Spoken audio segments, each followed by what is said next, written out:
কতদিনের জন্য আপনি কাউকে ভালোবাসবেন এটা আগে থেকেই বলে নিয়েন, সবার সহ্য ক্ষমতা থাকে না। আজকে আমি কিছু কথা বলার জন্য চলে আসছি। তো যাই হোক, এখন মোটামুটি প্রায় কয়টার মতো বাজে, রাত 3টার মতো বাজে। আমার তো একদমই ঘুম আসতেছে না বা একদমই ভালো লাগতেছে না। তো জানি না আজকের ভিডিওটা কি থেকে কি বলবো বা কিভাবে শুরু করবো, বাট আজকের ভিডিওটা সম্পূর্ণ আমার ইমোশন থেকেই। তো যাই হোক, ফার্স্টে যে কথাটা বললাম যে আপনি কাউকে যতদিনের জন্য ভালোবাসবেন বা কতদিন ভালোবাসবেন, এই কথাটা আপনি ফার্স্ট থেকেই বলে নেবেন। তাহলে হচ্ছে গিয়ে অপর মানুষটার আর কিন্তু কষ্ট হবে না। কারণ একটা মানুষ যখন ভেঙে যায়, একটা মানুষের যখন সব দিক থেকে সে শেষ হয়ে যায়, তার আর সহ্য করার মতো ক্ষমতা থাকে না, সে একদম নিঃশেষ হয়ে যায়, সেই মুহূর্তে তার লাইফে কিছু কিছু মানুষের আবির্ভাব হয়। সেটা আমি আমার একান্তর কথা বলতেছি না, বা আমি সব নারী জাতিকে বলতেছি না, বা সব পুরুষ জাতিকে বলতেছি না, আমি সবার উদ্দেশ্যে বলতেছি। তো তখন তার লাইফে কেউ না কেউ আসে, তো তার লাইফে কেউ না কেউ এসে বলবে আমি তোমাকে ভালোবাসি, এইটা ওইটা নানাভাবে কনভিন্স করবে।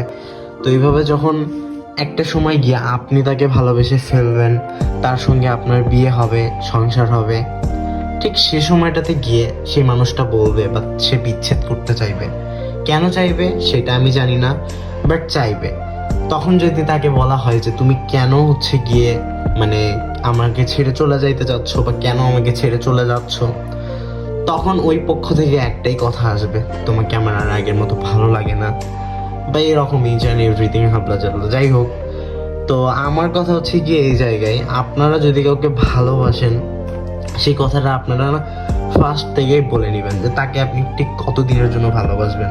তাহলে অ্যাটলিস্ট সেই মানুষটা আপনার প্রতি হচ্ছে গিয়ে এইভাবে জোর দেখাবে না, বা সেই মানুষটা আসলে ফার্স্ট থেকে তাকে ওইভাবে তার মেন্টালিটিটা মানায় নিবে যে সেই মানুষটা আমার কাছে এতদিন আছে।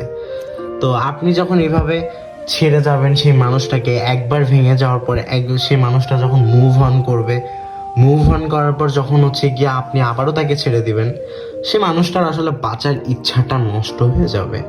সে মানুষটার আর বাঁচতে ইচ্ছা করবে না। তার পৃথিবীর সমস্ত কিছু, যত কিছু আছে, সব কিছুই তার কাছে তেতো লাগবে, তার কাছে খারাপ লাগবে। তো সবার উদ্দেশ্যে জাস্ট এটাই বলবো। যাই হোক, আমার কথা আর কি বলি, আমার ভাষা খুঁজে পাচ্ছি না কথা বলার মতো।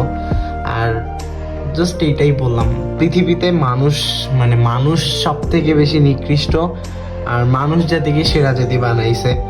তো আমার মনে হয় কি জানেন, মানুষকে হচ্ছে গিয়ে ভালোবাসার চাইতে পশু পাখিকে ভালোবাসা অনেক অনেক অনেক বেশি ভালো। আমি সেটা আমার নিজের লাইফ দিয়ে বুঝতেছি। আপনারা যারা যারা আমার সঙ্গে অনেক আগে থেকে আছেন, তারাও কম বেশি সবাই জানেন আমার লাইফে একটা ইনসিডেন্ট ঘটে গেছে। তো তারপর থেকে আমি অনেকবার ট্রাই করছি আমার লাইফে কাউকে মানায় নেওয়ার, বাট আনফর্চুনেটলি আমি আর পারতেছি না বা পারি নাই। এটা হয়তো বা আমার ব্যর্থতা বা আমার ভাগ্য খারাপ, বাট আমি স্টিল নাও ভালো থাকার জন্য এখনও অনেক অনেক অনেক বেশি চেষ্টা করে যাই। বাট ভাগ্যে না থাকলে আর কি হবে বলেন। আমার আজকে প্রচুর পরিমাণে খারাপ লাগতেছে। জানি না, যদি হয়তোবা সুইসাইড যদি হচ্ছে গিয়ে হারাম না হইতো বা মহাপাপ যদি না হইতো, অনেক আগেই হয়তোবা সুইসাইড করে ফেলতাম। বাট আমার লাইফ সব দিক থেকে একদম শেষ। আমার মনে হয় আমার লাইফে সব দিক থেকে শেষ হয়েছে বলতে আমার এই না যে আমার ক্যারিয়ার শেষ, এইরকম কিছু না ভাই। মনের শান্তিটাই, মানসিক শান্তিটাই হচ্ছে আসল, যেটা আমার নাই, আমি এটা বলতে পারি। তো আমি যে কিভাবে বেঁচে আছি, বা আমি যে কিভাবে সবকিছু আমি ভিডিও করি, বা হাসি ঠাট্টা করি, বা সব সারাদিন এগুলো নিয়ে মেতে থাকি। অনেকেই ভাবে কি আমি হয়তো বা অনেক হ্যাপি আছি বা অনেক ভালো আছি, বাট আনফর্চুনেটলি আমি মানুষটা আসলে কেমন, বা আমি মানুষটা কেমন আছি সেটা একমাত্র একান্তই আমি জানি। দিন শেষে আমাকে দিনের বেলা অনেক মানুষ আসে, অনেক আসে। তো দিন শেষে হচ্ছে কি একটা টাইম আসে, একটা রাত আসে, যে রাতটাতে আমাকে একাই থাকতে হয়। আর সেই সময় আমার অনেক বেশি অনেক অনেক অনেক বেশি খারাপ লাগে। আর এখন অনেকেই বলতে পারেন যে গার্লফ্রেন্ড নিয়ে সমস্যা হয়েছে বা আমার রিলেশন নিয়ে সমস্যা হয়েছে। এটার থেকেও বড় সমস্যা আমার লাইফে আমি হচ্ছে গিয়ে কিছু কিছু মানুষকে অনেক বেশি আপন ভেবে ফেলছি, নিজের ভাইয়ের থেকেও বেশি ভালোবাসছি। বাট আনফর্চুনেটলি কি হয়েছে জানেন, দিন শেষে তারাও আমাকে ভুলে মানে ছেড়ে চলে গেছে। নামটা উল্লেখ করতে চাচ্ছি না। তো বিগত 1 বছর ধরে আমার লাইফে সব থেকে বেশি আমার যে মানুষটার সঙ্গে ভিডিও দেখছেন, তো সেই মানুষটা আসলে মানে হঠাৎ করে পাল্টে গেছে। সেই মানুষটা আমি নাম নিতে চাচ্ছি না। যারা আমার ভিডিও অলওয়েজ দেখেন তারা হয়তো বা বুঝে গিয়েছেন। তো যাই হোক, সে এখন নতুন নতুন বিয়ে করেছে, সে তার ওয়াইফকে নিয়ে অনেক অনেক অনেক বেশি হ্যাপি। তার আমার কথা এখন সত্যি বলতে মনে পড়ে না। আর আমার মনে হয় যে মনে না পড়াটাই স্বাভাবিক। আমি নিজেকে অনেকভাবে মানিয়ে নিয়েছি বা নিজেকে বুঝাইছি যে বন্ধুত্ব জাস্ট এই পর্যন্তই সীমাবদ্ধ। তাদের লাইফে যখন একটা মানে তাদেরও তো লাইফ আছে, বা শুধুমাত্র এই না যে মানুষ আমার জন্য বাঁচবে। বাট কেন জানি না অনেক অনেক অনেক বেশি আজকে আমার খারাপ লাগতেছে, আর তার কথাও প্রচুর মনে পড়তেছে। তাকে আমি আমার লাইফে সব কিছু শেয়ার করছি, আমার হাসি কান্না সব কিছুই মিলাই আমি আমার লাইফে তার সঙ্গে মিশেছি বা সব কিছুই আপনাদের সামনেই শেয়ার করছি। তো সে আজকে হঠাৎ করে এমন হয়ে গেছে, জানি না কেন হয়েছে। তো সে আজকে মানে আমি কথাও বলতে পারতেছি না।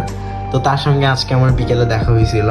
যে মানুষটা বাড়ি মানে কোথাও যেখানে সে স্টাডি করে ওইখান থেকে আসার সময় সে মানুষটা হচ্ছে গিয়ে বাড়িতে যাওয়ার আগে যে মানুষটা আমার সঙ্গে দেখা করতো, আমার সঙ্গে দেখা করে আমার সঙ্গে ঘুরে তারপর হচ্ছে গিয়ে সে বাড়িতে যাইতো, সেই মানুষটা এখন না মানে এসে ঘুরে চলে যায়, তারপরেও আমার সঙ্গে আর দেখা হয় না। তো এই ব্যাপারগুলো আমার এত বেশি খারাপ লাগে। আর আজকে দেখা হওয়ার পর যখন দেখলাম সেই মানুষটা একদমই চেঞ্জ, তারপর থেকে আরো বেশি খারাপ লাগতেছে আমার। না আমার বলবো না আমি। তো যাই হোক, আপনার লাইফে যখন বা আপনার বন্ধুত্ব আসলে এইভাবে নষ্ট হয়ে যায়, মানে সেই বন্ধুটা যখন বিয়ে করবে বা সেই বন্ধুটা যখন আপনার থেকে দূরে চলে যাবে, তারপর থেকে সেই বন্ধুটার মানে আপনার আর থাকবে না ভাই। আমি মনে করতাম বা আমি সবাইকে এটাই বলি, আমাকে যে ভালোবাসে আমি তাকে ভালোবাসবো, যে আমাকে ভালোবাসবে না তাকে আমি ভালোবাসি না।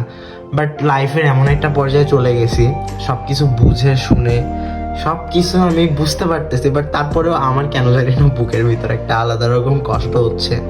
কেন হচ্ছে আমি জানি না, বাট হচ্ছে। তো শুধুমাত্র যে ভালোবাসা প্রেমিক প্রেমিকার মাঝেই হয় এরকম কোনো কিছু না। বেস্ট ফ্রেন্ডের মাঝেও ভালোবাসা হয়, বন্ধুত্বের মাঝেও অনেক ভালোবাসা আছে। সেটা যদি আপনারা আপনাদের অন্তর থেকে দেখেন তাহলে আপনারা হয়তো বা বুঝতে পারবেন। তো যারা আসলে বুঝবেন না তাদেরকে বোঝানোর সাধ্য বা ক্ষমতা আমার কোনোটাই নেই। তো একটা কথাই বলবো, আমার প্রচুর খারাপ লাগতেছে। আর সেই মানুষটার জন্য দোয়া করি সে তার বিবাহিত জীবনে অনেক অনেক অনেক বেশি হ্যাপি হোক।